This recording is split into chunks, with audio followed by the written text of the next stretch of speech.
access year round. And it's just automatically a deterrent, and we don't even give the next month. I don't know, if it doesn't work, well, I understand that, but not everybody has snowmobiles. No, it's not. Not everybody has access to one snow.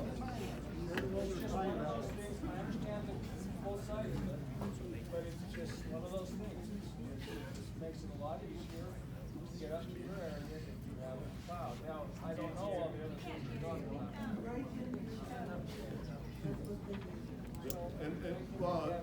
And you know, that's I've heard that a lot, but what I've heard, what I've experienced is when folks get stuck up there, they break into stuff. You know, that's what's happened to us. The problem we had is a lot of you guys probably don't know fences, that they ruin our fences when they plow, they knock over our poles. Well, And yeah, then lower people that get through stuck, Black they get Canyons. stuck to our cedar poles and they hold on all out. Yeah, anything that would be done would have to be done. Go ahead, Mark. I think that where they're not plowed, it's like the last gym in the state of Utah because the roads aren't plowed. That's my personal opinion. Well, It's a unique place. And that's what makes co-op co-op. You can't access it unless you're like Clark or Lorraine. So you wanna unpave the road or? Yeah, I mean, That's my personal opinion. That's what keeps co-op the gym that it is, because you can't access it, and the tourism is gonna kill it.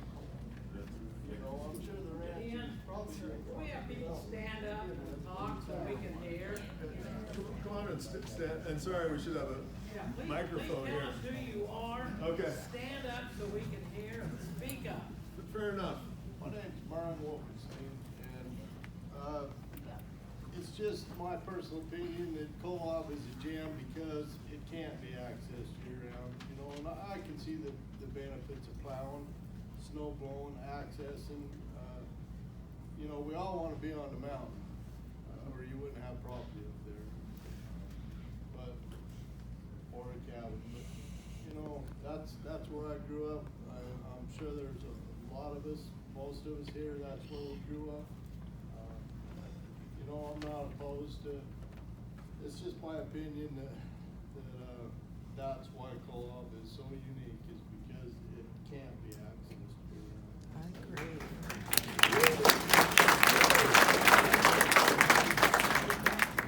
And I can certainly appreciate that. You know, we don't have a horse in the race because we don't have the store couldn't be open in the winter anyway without the water and such. The only advantage, or the main advantage I could see if it was year round, is there might be able to justify a cell tower up there. We're never going to get a cell tower for communication till we have year round access. That's a fact. Go ahead. Yeah, Brad Freeman, I have some property up there, but I was the fire chief for 33 years up north. We opened American Fork Canyon further for plowing. We had so many more slide-offs, people killed going off into the river, sliding up. If you plow the roads, you'll leave ice on there, and it's worse to have cars up on the ice than not. So, I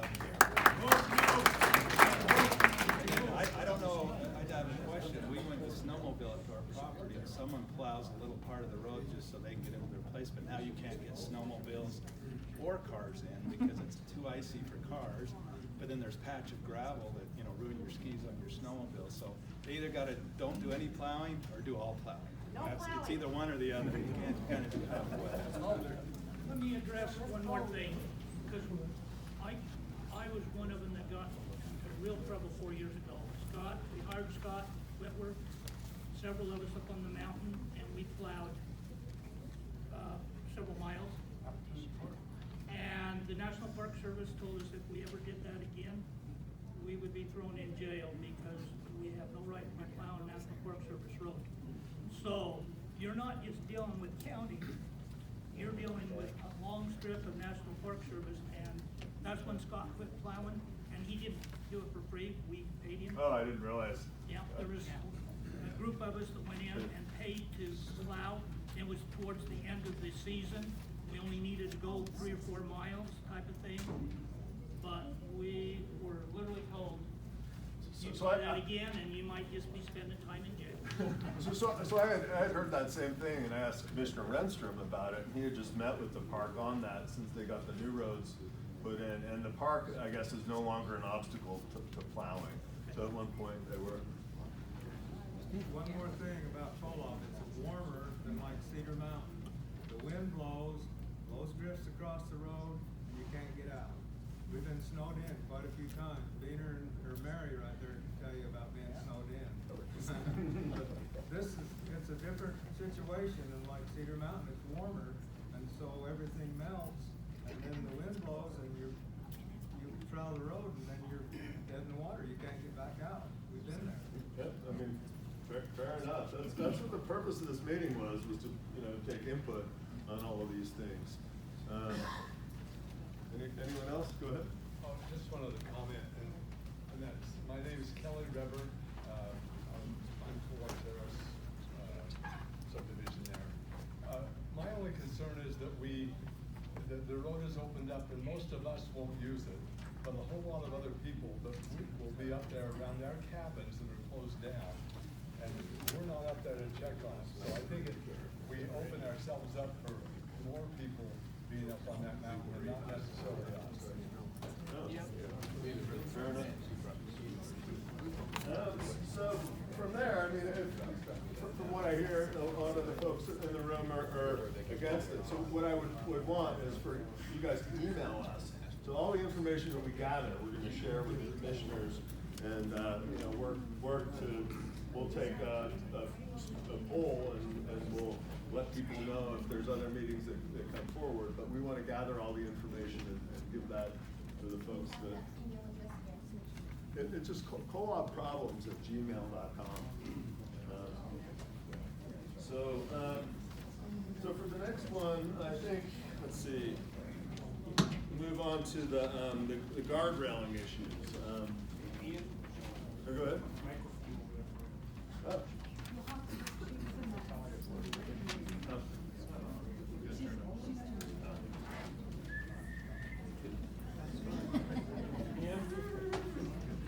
The Park Service is pushing the snowmobile. Stand up and give me the mic.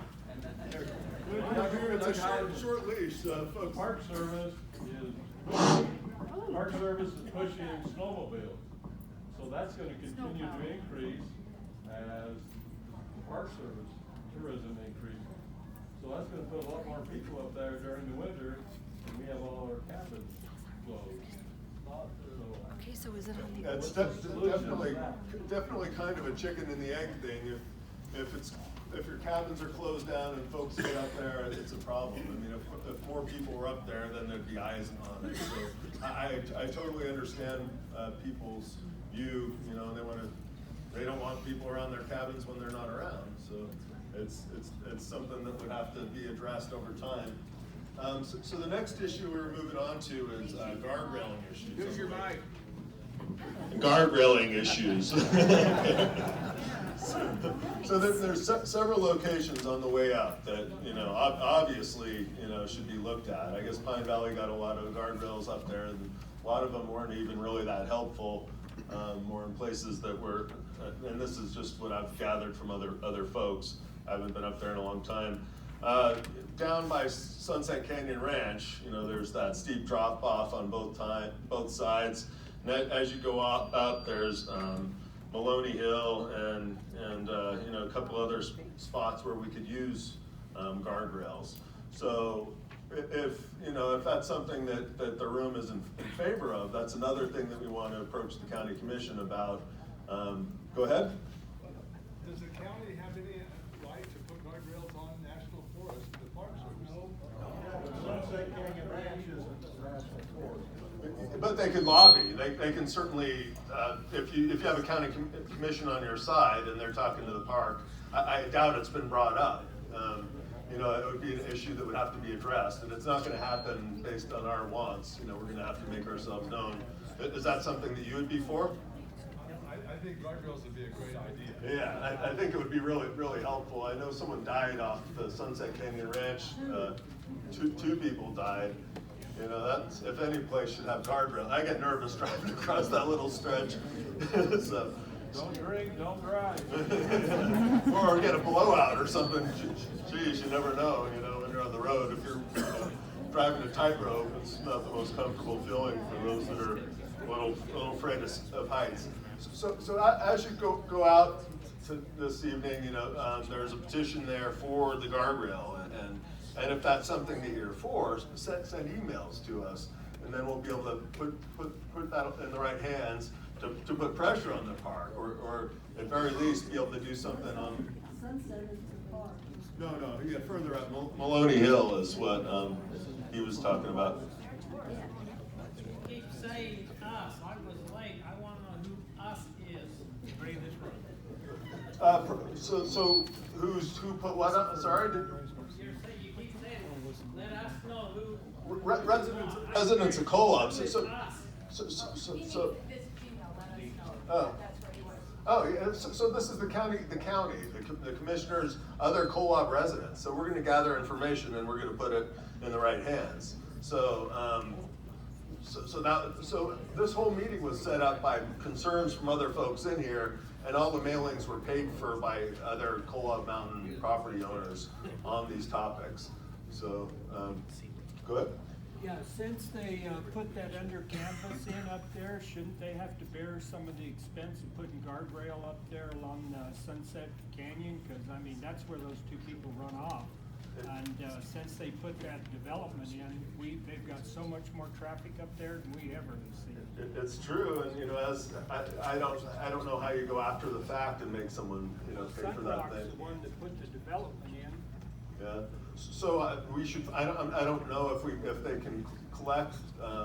They should be asked for a donation. It'd probably make the people that stay with them feel better. So we should approach the county, find out, you know, if there's a way to get them to help pay after the project's been approved, and then you know, also reach out to them and say, hey, you know, this would be a good thing for the community. Would you be willing to pitch in?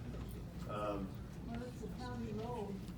Can't the county be responsible for that? Do we have to pay to do it? No, well, I mean, I don't think that there'd be a special tax or anything. It should be there anyway. I mean, you know, most stretches of super scary, dangerous road, you know, you have guardrailing, so it shouldn't be something that we have to bring up. But it obviously is something that we do. Let's see. And then the next one, we're going to skip over the general plan item for now, and then go to the solid waste station. The hours have been extended up there. So right now it's Monday through Wednesday, 7 to 5, Friday and Saturday, 7 to 5, and Sunday, 7 to 4. Are those new hours working for everyone now, or is that something? When do you come off the mountain? Yeah, at the end, yeah. So that's another one that we need to work on. So Dean was the one that gave me the notice that they had changed the hours, but it's what we should do is get, you know, send an email. When do you need it open to? So that's all the input that we need through emails and through, you know, petitions. So as we work together, you know, we can address these things. Go ahead, Mark. Sorry. I know they got that down on the bottom, but everybody uses the one Stand up. Here you go, Mark. Well, we got the one at the lake. I get it, you know, you're supposed to take everything down below, but everybody dumps at the lake. If they close at 5, nobody will go to 5 o'clock. Why would you? Well, Yeah. well, I'm just saying that I don't understand why they don't put another one at the lake to accommodate us on the mountain, to utilize it on the mountain. If they're gonna utilize, if they put it for everybody at the lake, why ain't we putting it at the lake? Or do we want it at the lake? I mean, that's kind of it's a stinkhole. There's no two ways about that, but that's my input was on it. But it's even worse when it's completely full of the stinking trash and overflowing, so. So yeah, these are the concerns that we need to address. So if you have input, go ahead, Robert. Yeah, one of the biggest complaints I got is if you own a cabin up there, I think he was touching on that, you're paying for everybody that has property up there that takes their trailer house up. I mean, you're paying the garbage. If you live in Washington County, you're paying double, because you're paying for here and you're paying up there. And the people that take a trailer up to their property, they're only paying here. Or people from out of state, they're only paying up there if they have a cabin. If they take their trailer, they're not paying anything to support this. And it's not right. We pay The cabin owners are footing the bill for everybody. What was that? We have the trailer that we bring up on our property. And we're paying garbage. We pay Don't garbage. even go there on that. I think they're just talking about tourists. So the big issue, I guess, well, the most contentious issue is the hours, I guess, of the way station. So, I mean, go ahead, Judy. When we bought our cabin 3 years ago, and I was billed for the garbage, I was upset. I went down and I talked to the man that runs the department.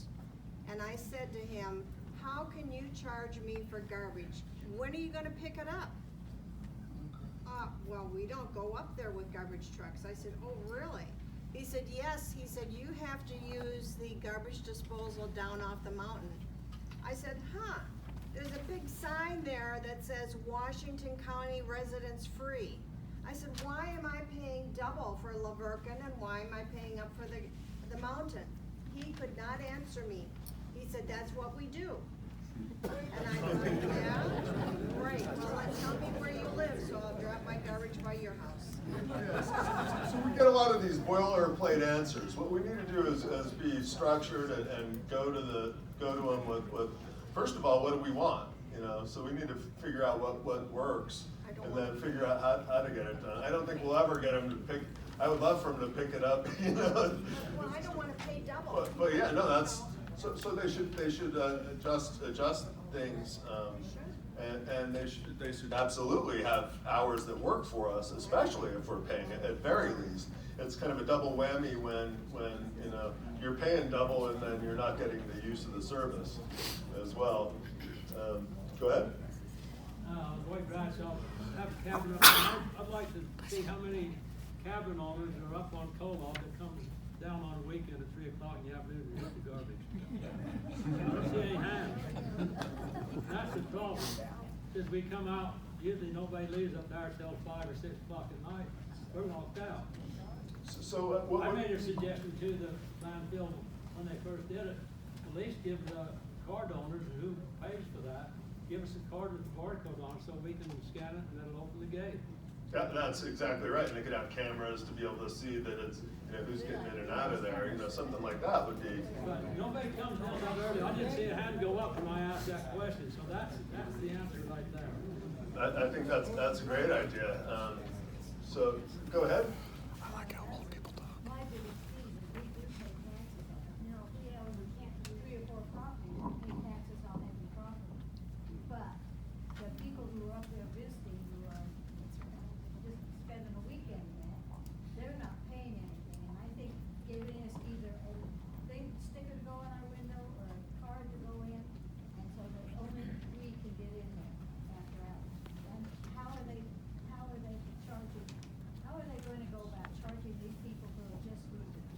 They should be paying for the trash. Well, they would have to set up paid campsites up there, I think would be the solution. It would be great if they had the fire pits up to fire standards and collected a fee to cover the cost of those folks. It's just like any of the parks or anything, they charge you to park, they charge you to camp. They should be charging people to camp.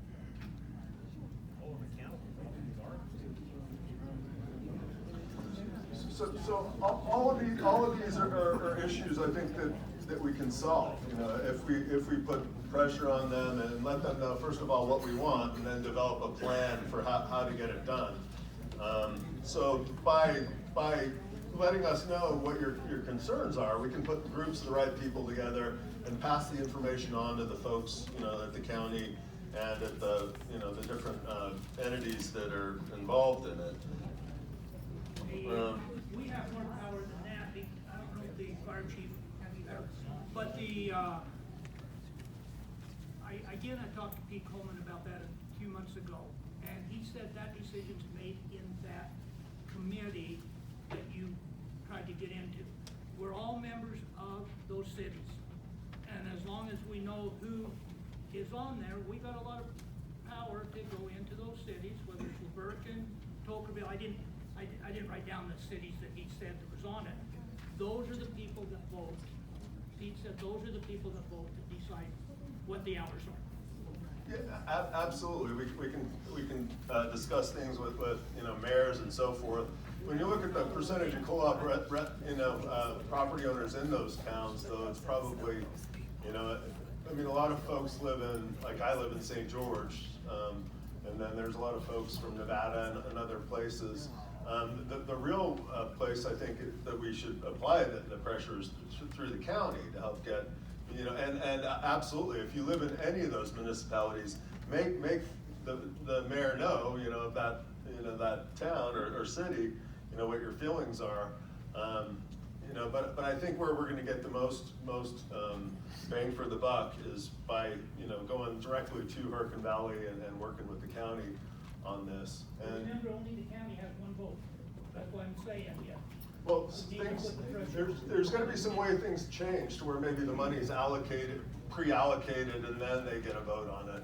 But if we're relying on mayors from these towns to vote to spend a lot of money on co-op, I don't understand why I would vote for that if I was a mayor of a town and didn't own property on co-op. So we need to just apply the pressure and be organized. And Ron, would you be willing to help with that one, with the fire? Be on that board? I'll be glad to help with garbage. With the what? The garbage. Garbage? Okay. Already started that a couple Okay, of times. so everyone that is good with having Ron help us and lead, the board on the garbage would be.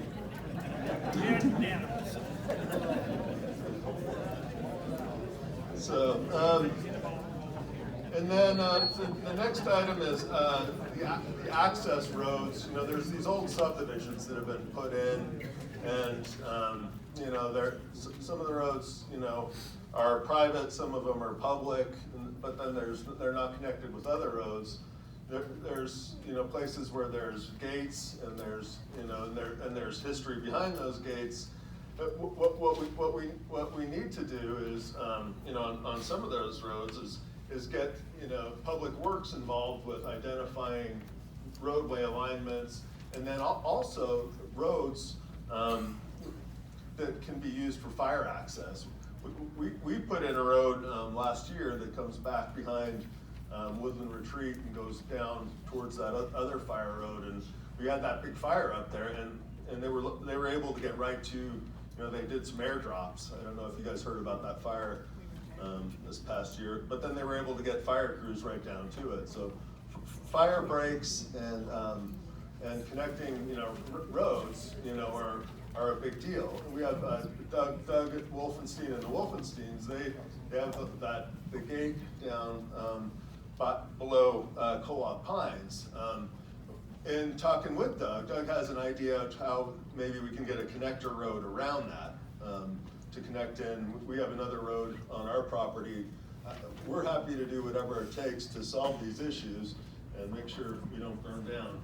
Well, not to get into specifics, but private property, which we all own, and I don't believe in taxation without representation, and that's why I want to know the chain of command, and it feels like we're being taxed without representation, sometimes double taxation. But back to private property issues, there's a lot of, how was it put, unorganized, Wild West, and that's co-op. And my father is one of the original developers up there, and our family. And we're working with the county. I've met with Ron Whitehead, Dean Cox. There's a lot of access issues. And we're looking at trying to open up property to where not any one subdivision is overrun with everyone going through that, but other access points are developed coming in. And that was my father's vision. As a matter of fact, last time I stood with him on that mountain was talking about holding the line, don't allow the developers on that next 2,000 acres to destroy this subdivision. So this goes to the general plan where a lot of thought needs to be put into, a lot of access, be kind to your neighbors, understand egress and ingress. But the thing that's coming is commercialization of co-op. And you're gonna see more private, you're gonna see a lot of recreational. Zion's busting at the seams, co-op is in that. You've seen the tent city. And I'm not against how you develop your property and your rights to do so, but we need to work together so we can work through some pretty tough issues in some areas and some pretty easy ones on the other one. And I'm tickled to see the number of people that we have here, and we need to keep this momentum going, because this is where positive change will happen. Now, we have a private property issue, and we're defending our rights, but we're open to helping develop access to other properties and other landowners that are agreeable. I'm working with one that has 300 or so acres up there, helping them so that everyone can get access to their property without abusing someone else. And we're working with the county, and the county is all in favor of helping build roads without them being county roads.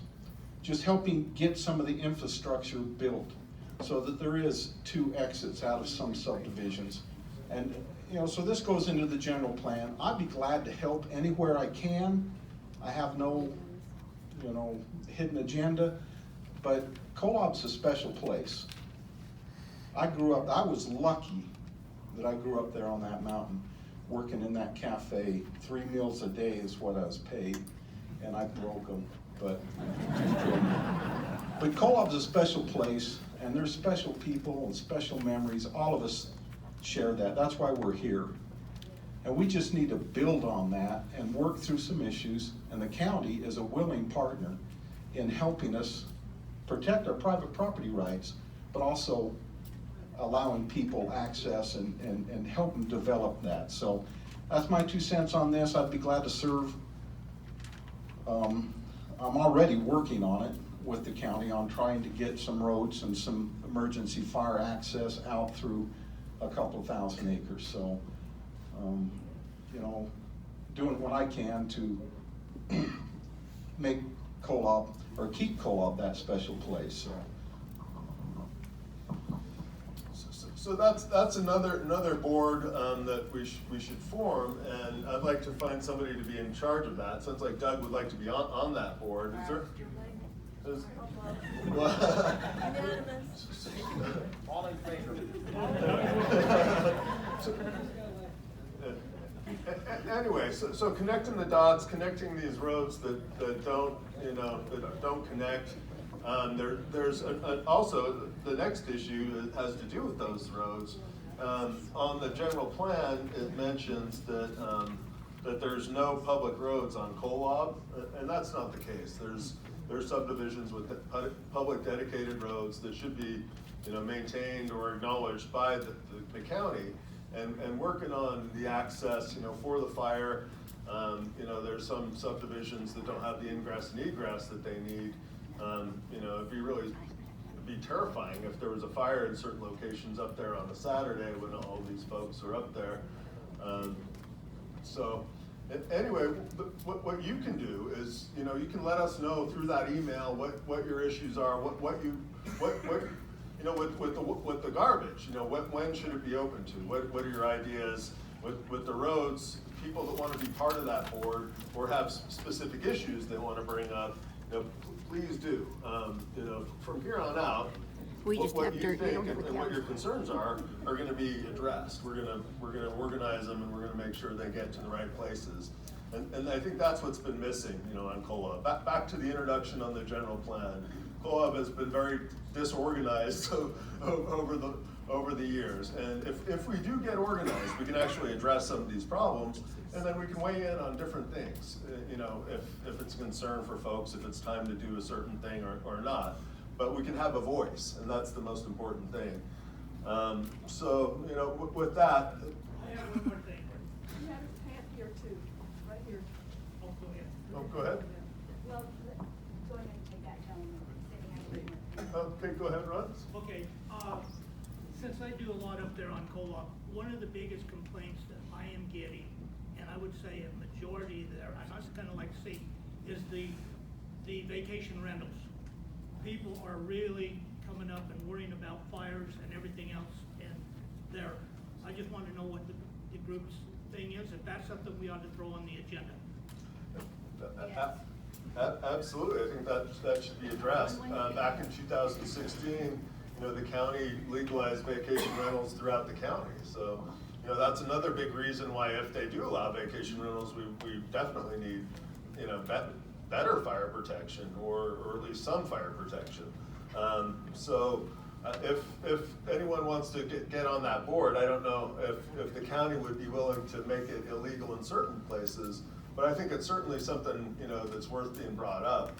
I think that probably from their perspective, you know, they would have it be illegal or legal in the county, but that's not to say that we can't get them to give special attention to certain subdivisions, or maybe those subdivisions can create bylaws based on percentages. Some subdivisions have created the bylaws, I would say 4 or 5 up there that have created and have made vacation rentals illegal. That's probably the easiest way to get it done, you know, would be, you know, my thought on that, Ron. How would you propose that we approach that with the county? I mean, would you want to try and get it? I just was wondering what the group's opinion was, whether they want vacation rentals or don't want vacation rentals. Anyone have any thoughts? Go ahead. Maybe when I ask my question, it'll help. You just stand up. It'll help figure out a way.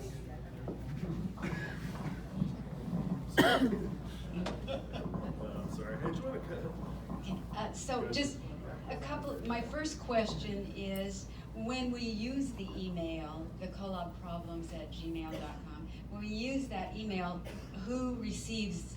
I set up that account, and we're gonna give all that information to the county. I'm supposed to meet with Commissioner Cox on this, so we're gonna organize all the input that we get. How, if we use that, how do we have access to comments or ideas submitted by other participants?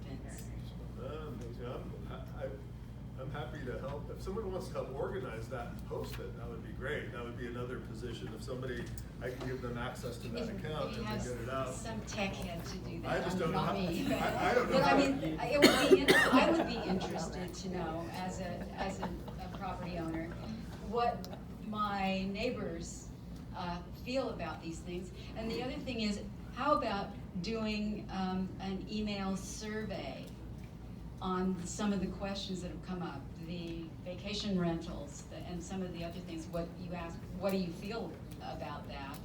Send us a survey. Absolutely. Sorry, guys. Hey, Ian, I just want to take, how many would like to meet again? And how many would like, there needs to be an attorney somewhere. We organized into some corner of a body that, this is a great turnout, but I like us to meet quarterly, bi-yearly, that we can continue to, one, see the progress that's made, and two, stay together, stay organized, stay connected. I'd hate to see this just be a one-shot, one-night deal and fizzle.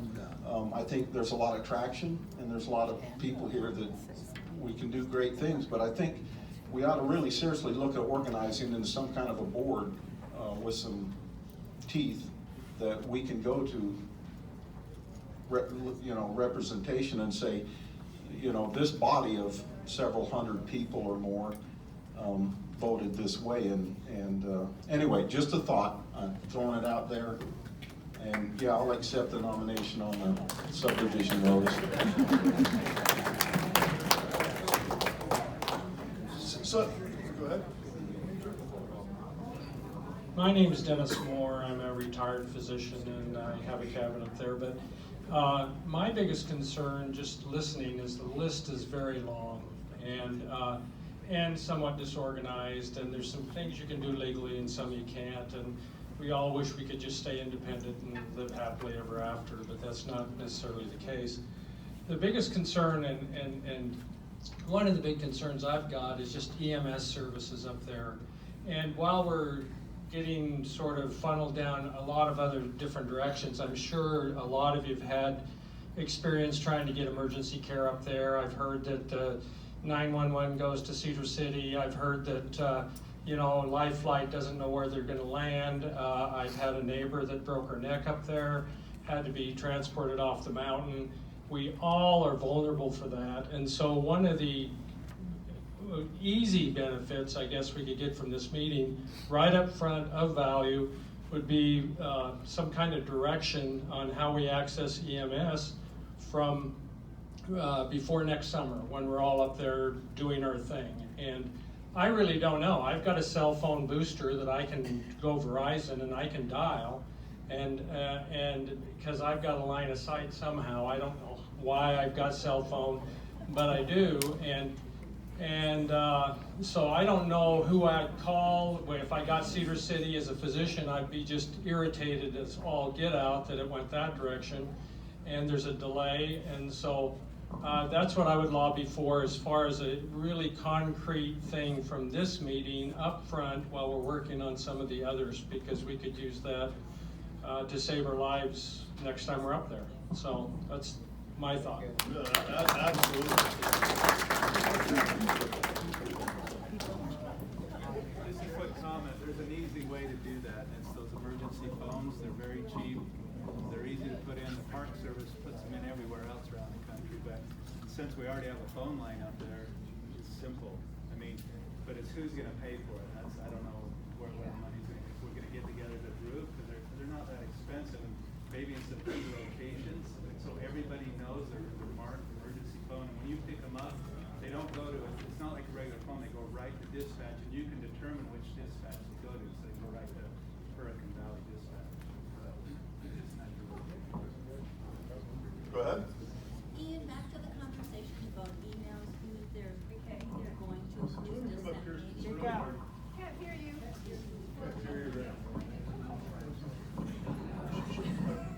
Sandra, I can't hear you at all either. Sure. Well, what I just wondered, that email, if we can keep this organized, if people that are interested on being on a de facto board we're kind of creating right here, they can email that and then it can be sent out to everybody's email to be voted on? So we get some kind of regular organization in place? Absolutely. That sounds good? You know, specific to, good, that is awesome. Specific. Use the mic. Oh. Okay, so specific to the question that someone said about who gets the emails. Pardon? Okay, is this okay? Oh my gosh. Okay. Specific to the question about emails, who's getting them, how they're going to be disseminated, and things like that, maybe what we need to do is like a COLOB.org community forum board that everyone can post to, everyone can read. You don't need a password. And then if you have any thoughts, if you want to post things on there, and if you want to read what the feedback is, then everyone can see exactly what their friends and neighbors are doing.